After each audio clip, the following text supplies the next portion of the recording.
do'stlar, bugun yangi videomizga xush kelibsizlar. Bugun biz Pax Historia degan o'yinni o'ynaymiz. Bu juda yaxshi o'yin, menga yoqadi.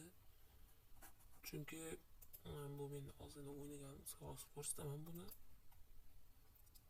Qo'shishlar bo'lyapti, yana internet muammosi. Bu o'yinda o'zingiz bitta davlat tanlamaysiz. Qandaydir zo'r o'yinda, lekin mana bu yerga ssenariy yozasiz. Masalan, buni yozganda bu sun'iy intellekt o'zi tahlil qiladi va uni mukammal qilib turib, buni xaritalarda o'zgarishlar qilib, o'zlari zo'r qilib ko'rsatadi sizga. Men bu yerda ko'rishingiz mumkin, Uyg'urlar va Tibetlarni, Tibet davlatini anaqa qilganman, mustaqil qilib qo'yganman. Yana ko'rishingiz mumkin, Yaponiya imperiyasini qaytarganman va Turkiston jamiyatini ham qaytarganman. Bu yerga yozishim mumkin, men har xil tilda yozishingiz o'zingizga qulay. Inglizcha ham yozishingiz mumkin, o'zbekcha ham, lekin o'zbekcha yozganda yozganingiz xatolar yozilgan bo'lishi kerak. Qanday tushuntirsam bo'ladi hozir sizlarga? Masalan, men hozir bu yerda keta olmayman.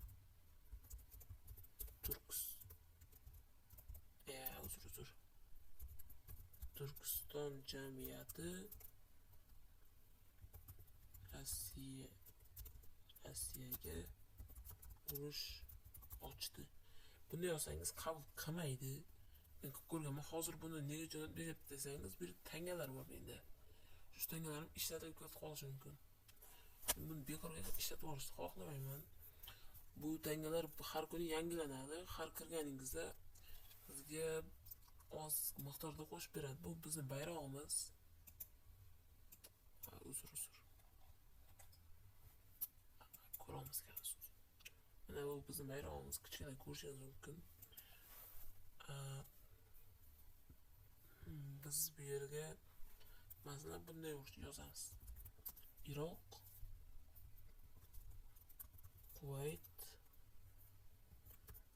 davlatiga ultimatum qo'ydi. Bu ultimatum shulardan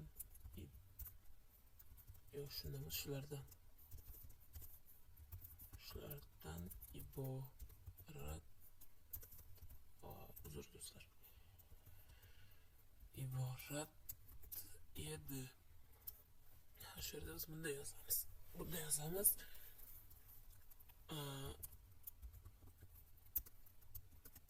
Kuvayt 48 soat ichida Iroqning vassali bo'lishi haqidagi shartnomani imzolashi kerak. Agar Kuvayt rad etsa, urush qarar. Ko'rishingiz mumkin. Va biz bu yerda shuni bosishimiz kerak. Keyin bu yerda bizdan so'raydi.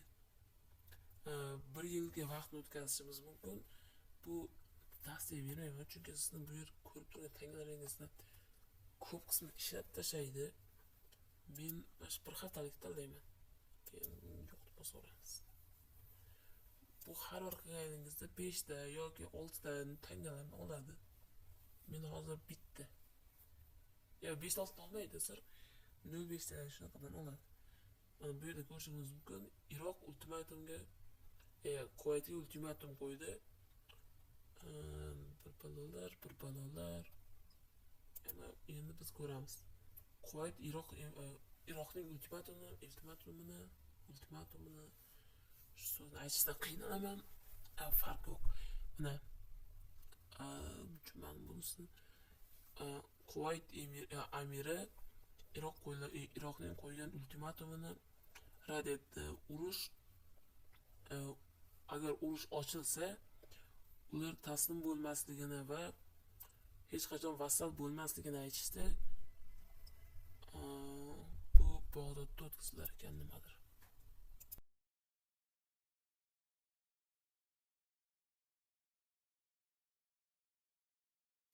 Mana bu Iroqning National Guard, nasional armiyasi. Bu Iroqning birinchi invasion corps, ya'ni hujum qilish Kuvaytniki bo'yicha xatoat oykor bo'lsa kerak.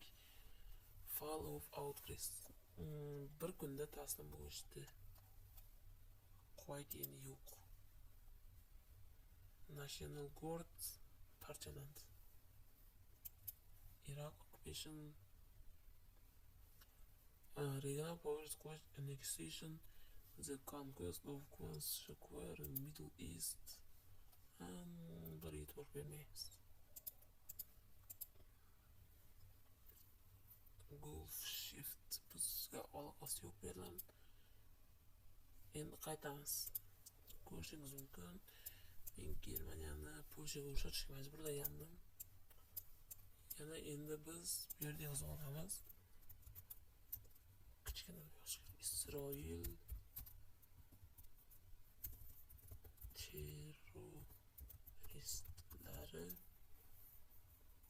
terroristlari Jordanga hujum qilishdi va Bayrut shahrini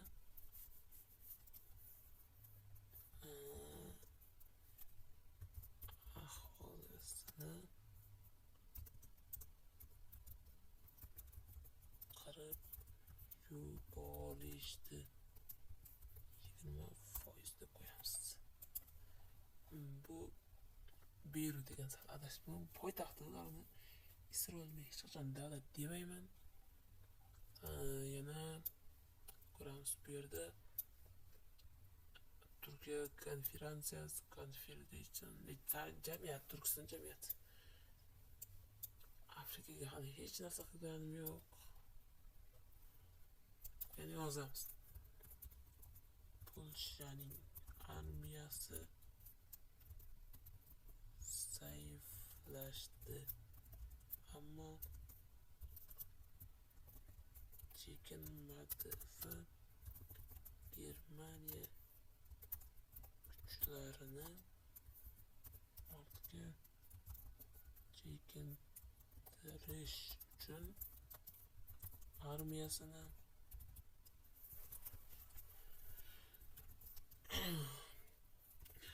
qaytadan qurishga urinyapti. Va yana bir hafta oldinga o'tkazamiz. Maybe later. Baby. No, I don't want. Community flags, present games. Bu juda zo'r ishlangan men uchun. Israel Northern Strike Wing Jordanga hujum qilgani aytildi. Va bu yerda Polish Home Army Reserve. Polshani uyida nimadir dedi. So'rayman.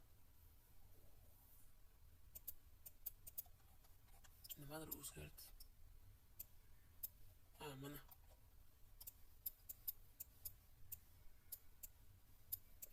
Oy, ular kelgan joylarini qaranglar. Turkic Volga Offensive Batalyon. Turkiston armiyasi ko'rishingiz mumkin. Sakhalinga blokadani amalga oshirdi. Chunki bularga ultimatum qo'yilgandi Rossiyaga Sakhalin qaytarish uchun. Bilmaganlar uchun Sakhalin o'zi Yaponiyaga tegishli bo'lgan, lekin Yaponiya va Rossiya o'rtasidagi urush sababli uni Rossiya Yaponiyadan tortib olgan. Kuvaytda mustaqil bo'lish uchun harakatlar boshlandi demoqchi.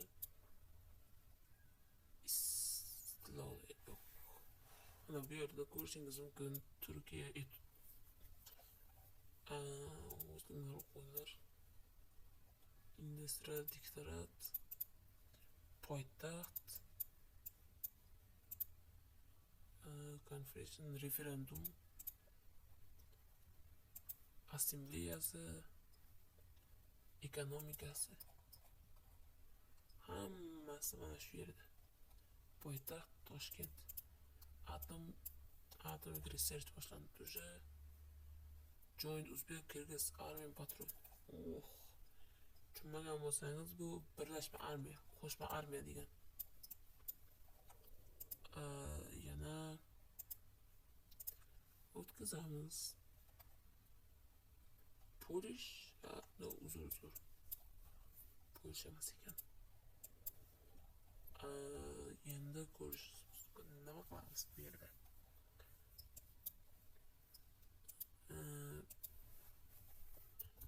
Germaniya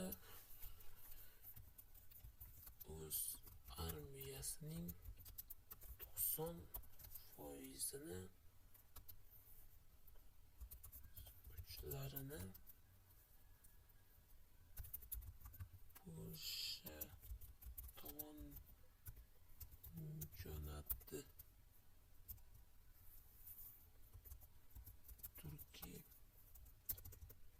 Turkiston jamiyati Moskvani partimon qilish uchun batalyonlar jo'natdi. U batalyonlar deganda endi havo kuchlarida men xohlagan narsamni yozsam bo'ladi. Xohlasam bu yerda Rossiyani Turkiston jamiyatini quli qilib qo'ysam ham bo'ladi. Bu uchun meni hech qanday to'xtatib turadigan narsa yo'q. Shuncha yozsam bo'ldi bu yerga.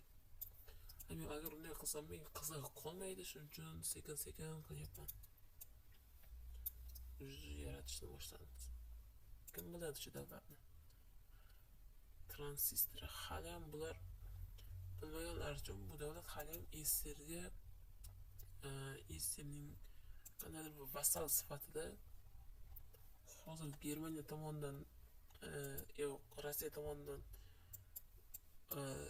qo'llab-quvvatlanadi. Bu aslida Moldovaning bir qismi. Qani Moskva